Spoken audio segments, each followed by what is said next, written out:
요즘 곡과 마곡이 누구인가에 대해 많은 사람들이 이야기합니다. 러시아와 우크라이나의 전쟁, 중국과 러시아의 연합을 보면서 이것이 에스겔서에 나오는 세계의 강자인 곡과 마곡이 아닌가라고 생각합니다.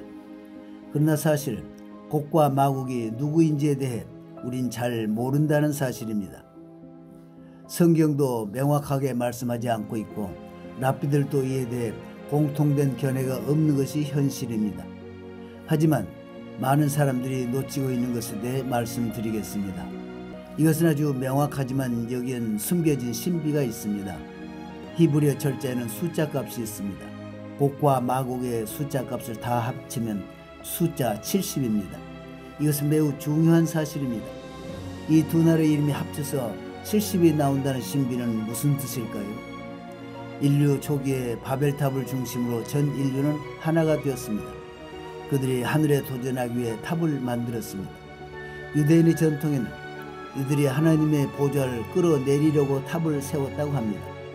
또는 노아의 대홍수를 알았기 때문에 다시는 하나님이 그들을 물에 수장시키지 못하도록 높은 탑을 세웠다는 말도 있습니다.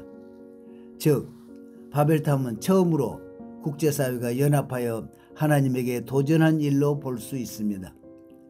바벨이란 뜻은 혼동이란 뜻인데 하나님께서 열방의 언어들을 혼잡케 하시며 70개의 언어들을 주셨다고 합니다. 성경적으로 열방의 숫자는 70이라고 볼 수 있습니다.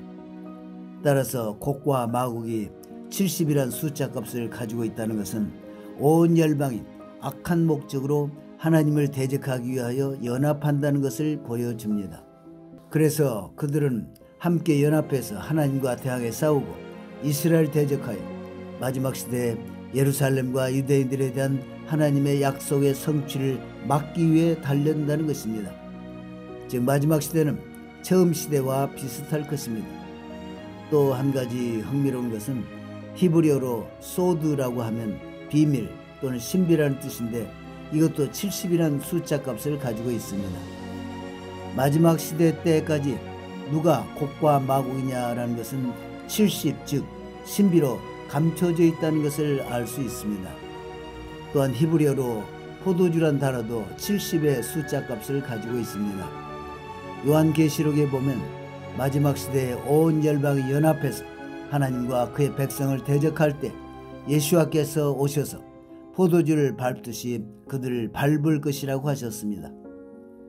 따라서 열방은 포도 알갱이와 같고 예수와께서 오셔서 그들을 심판하시며 밟으시면 70, 즉 포도주가 나오는 거죠. 그때 하나님의 왕국이 하늘에서처럼 땅에서도 온전히 이루어질 것입니다. 여러분들이요, 우리는 이 시대의 징조를 보고 있습니다. 히틀러 이후에 가장 강력한 반유대주의가 증가하는 것을 보고 있습니다.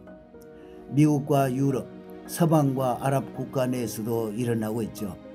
마지막 시대는 처음과 같을 것입니다. 중요한 것은 어떤 나라가 곡과 마곡이든지 하나님과 이스라엘 대적하는 열방은 반드시 하나님의 심판을 받게 될 것이고 그의 백성은 최후 승리를 얻게 될 것입니다.